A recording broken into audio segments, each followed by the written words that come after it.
Federal Drive is presented by GEHA, Government Employees Health Association, proudly providing health and dental benefits to federal employees and their families. Visit GEHA.com. Bad weather can snarl air travel, and aviation meteorologists are the ones helping air traffic controllers make fast, informed decisions to keep flights safe.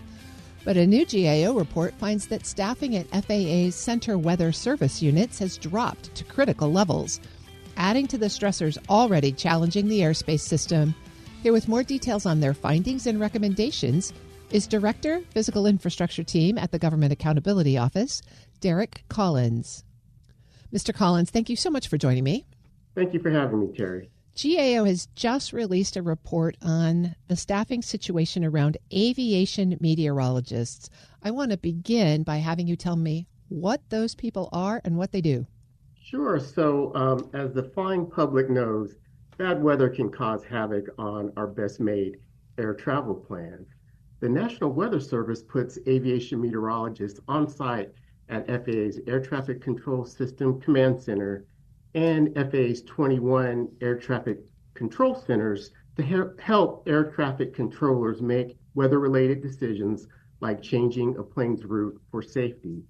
These meteorologists provide this support 16 hours a day, 7 days a week, and it can include specialized briefings and tailored weather forecasts to support the flights.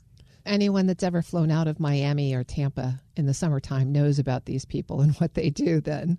Or like myself, flying out of DFW on a regular basis. What did you find out about the staffing issues surrounding this important function?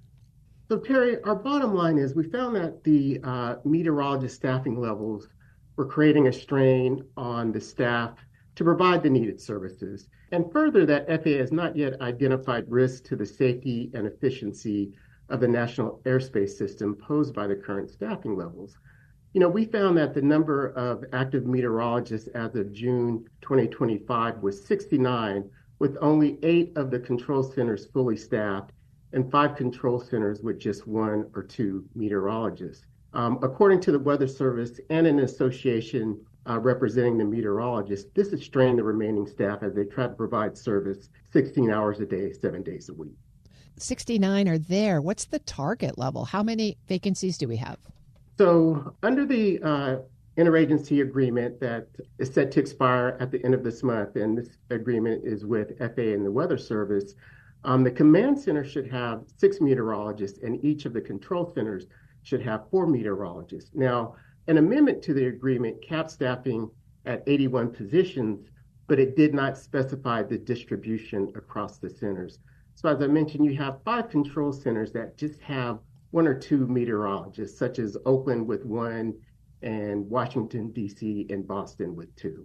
The report uses a phrase I think is really important here. It calls this one more stressor on the national aerospace system.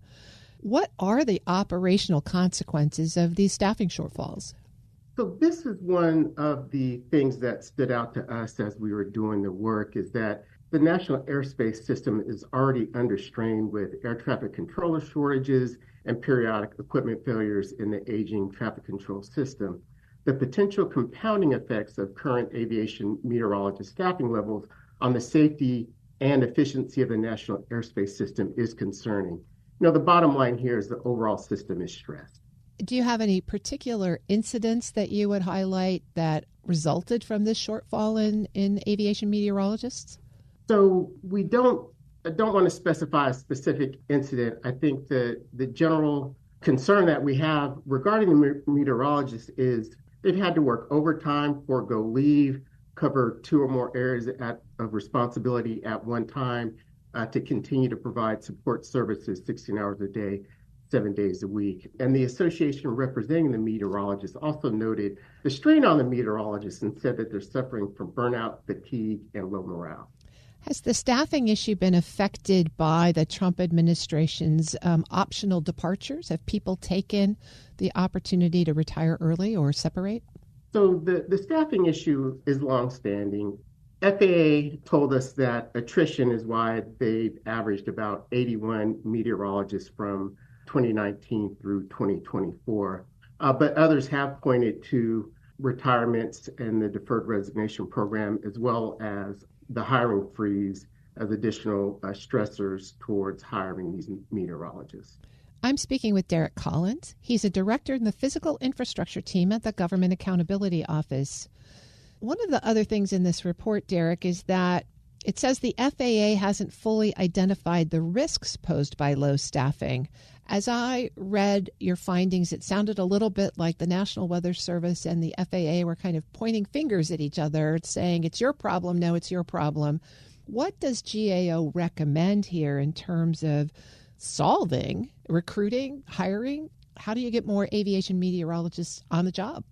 So FAA has ultimate responsibility for the safety and efficiency of the national airspace system and has broad authority to regulate and oversee the use of that authority to ensure their responsibilities are met. Therefore, we're recommending that FAA consult with the Weather Service to first fully identify the potential risk to safety and efficiency caused by the current meteorologist staffing levels, and then take urgent action to adjust them. The Department of Transportation concurred with our recommendation and stated that it's collaborating with the Weather Service on these issues. Is consulting urgent enough? What we're asking is for them to take action. So the first step is to identify the risks to safety and efficiency, and then once those are identified, move forward with identifying those actions. Now, FAA and the Weather Service are partners in this, and so the expectation is that they work together to solve the problem. You spoke with airlines and meteorologists and air traffic controllers as you did this report. What concerns did they raise, and how did their perspective shape your recommendations? So the airlines and industry stakeholders were definitely concerned about various issues regarding the staffing levels, and primarily being safety concerns due to overworked meteorologists, and then the loss of local expertise when services are conducted by a backup meteorologist. The work that the meteorologists do at the local control centers is highly specialized to that specific center and that airspace, and so it can be difficult for a backup to come in and understand the airspace as well as someone who works in it on a regular basis. As you look ahead, what are the implications if the FAA and the Weather Service don't resolve this? If they can't find a solution or they don't move out quickly, what challenges does the airspace system face?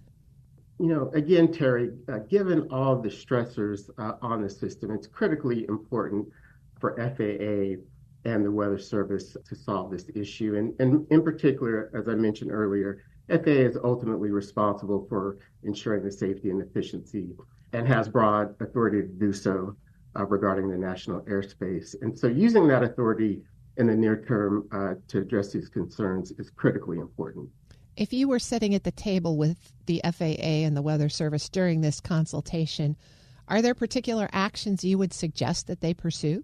So we're not prescriptive in identifying actions for FAA and the Weather Service to take. It's up to FAA and the Weather Service to identify what those risks are, how they might mitigate those risks, and then the actions that they need to take to solve the overall problem. And for the flying public, what do you want them to know? I would say that it is safe to fly, but we still want the agencies to do all that they can to identify and mitigate risks. I've been speaking with Derek Collins. He's a director in the physical infrastructure team at the Government Accountability Office. Thank you so much for joining me. Thank you, Terry. We'll post this interview and a link to the report at federalnewsnetwork.com/Federal Drive. Listen to the Federal Drive on your schedule and your device. Subscribe wherever you get your podcasts.